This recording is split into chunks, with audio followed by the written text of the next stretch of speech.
So I came across two videos, one of Mitt Romney and another of Ron Paul. And I think it's interesting to kind of compare and contrast 2016 with the 2012 candidates on the Republican side. Let's take a listen to this. It's pretty interesting. This third-party Libertarian candidate, the former New Mexico Governor Gary Johnson, would you consider supporting him? Well, I'm going to look at what he has to say. His running mate, Bill Weld, is someone who I respect enormously. Former Republican governor of Massachusetts. Exactly, and he was a fine governor, a fine friend, a supporter of mine both in 2008 and 2012. If Bill Weld were at the top of the ticket, it would be very easy for me to vote for Bill Weld for president. So I'll get to know Gary Johnson better and see if he's someone who I could end up voting for. That's something which I'll evaluate over the coming weeks and months. Not necessarily ruling out that possibility. I'm not ruling that out. Has he reached out to you, Governor Johnson? Well, let Bill talk about it, but we have a mutual admiration society when it comes to Bill Weld, beyond my wildest... No, but have you spoken to Mitt Romney since he made those widely publicized remarks? Yes, we have. And how did that conversation go? Well, I think he's considering the possibility of doing this, and look, you don't... Considering the possibility of doing what? Actually endorsing the two of us. Really? Yeah. So we've got the establishment candidate from 2012, Mitt Romney, looking to endorse the Libertarian candidates in 2016. Guys, I hate to say it, but you got to look at this election as the establishment versus Trump, or even Jill Stein. I don't consider Jill Stein to be part of the establishment. She doesn't appear, from what I've seen, to be anything to do with the establishment.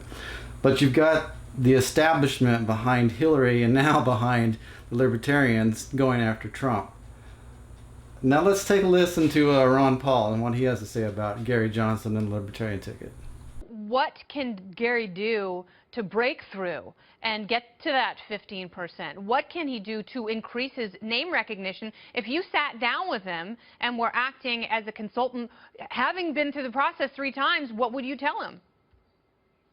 Well, I would want him to be more of a outspoken champion of liberty and be crisp and clear and not make people wonder about it. I think when he uses the word liberal, that he's one half liberal.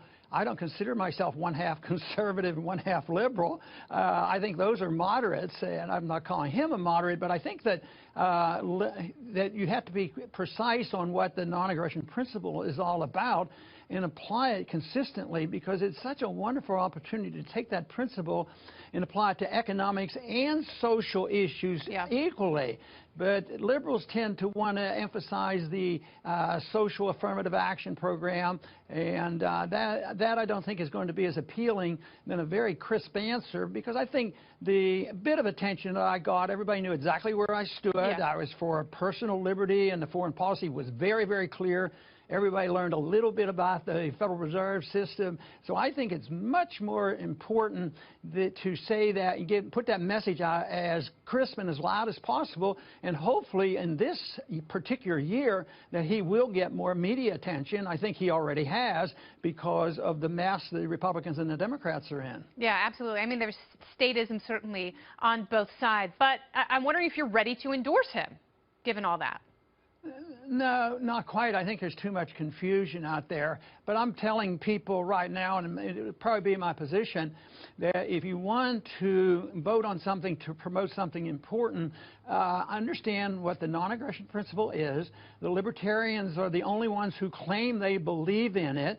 And if you're confused and you don't like Republicans and Democrats, I would say vote for the Libertarian Party, but I don't think I'll be getting into personal endorsements. Okay, very good. Dr. Paul, thank you so much for your time. I always appreciate it. Thank you, Kennedy. Take care. So here you got this guy, Ron Paul, the 1988 Libertarian presidential candidate, and then 2008 and 2012 he ran on the Republican ticket, and he served in Congress for a very long time. He was known as Dr. No because he voted no on virtually everything. If he wasn't authorized in the Constitution to vote for it, or the Constitution had a problem with it, he voted no, which most of the bills in Congress during the time he was in violated the Constitution. So he very principled man. And for this man not to endorse Gary Johnson, it says a lot to me because Ron Paul's got a long track record that testifies to his, his principles. He's a guy who walks, he walks the talk. And that's why I liked him and voted for him in 2008 and 2012. But on the other hand, you got Mitt Romney, saying, well, Mitt Romney, that guy's a shady. I never did. He's just establishment guy. But now he's talking about, he really likes William Weld, and he's talking about endorsing him. And yeah, I mean, you can't get much clearer than that. I think with this example between Ron Paul and Mitt Romney, it's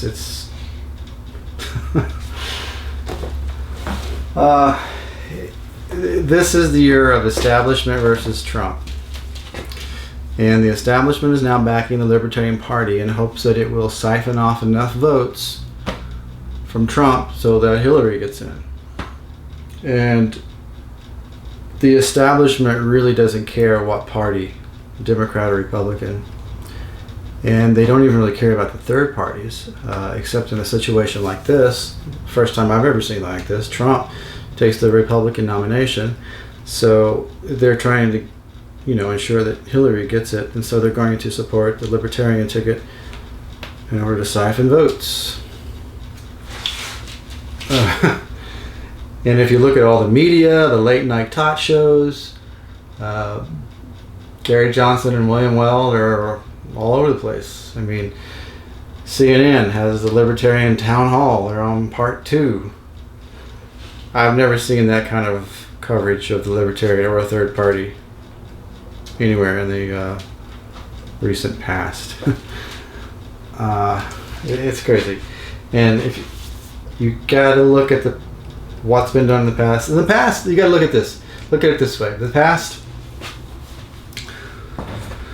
you had 2 establishment candidates on the Republican or Democratic side. So the third parties never got any attention because the establishment candidates were running and there was really no chance. So they didn't want to give any publicity or attention to the third parties because their guys or gals were already in a position to take the helm of the presidency. So that's why they never got any attention, the third parties. And this year, because Trump has got the Republican nomination, they are doing everything they can to include co-opting and taking over the Libertarian ticket to siphon off votes. So it's a big joke. If you plan on voting Libertarian this year, you're the butt of a joke, and the establishment's just going to laugh at you because you've fallen right into their little plan to play you. These are not party of principle candidates. I don't know what else to say. It seems pretty obvious to me.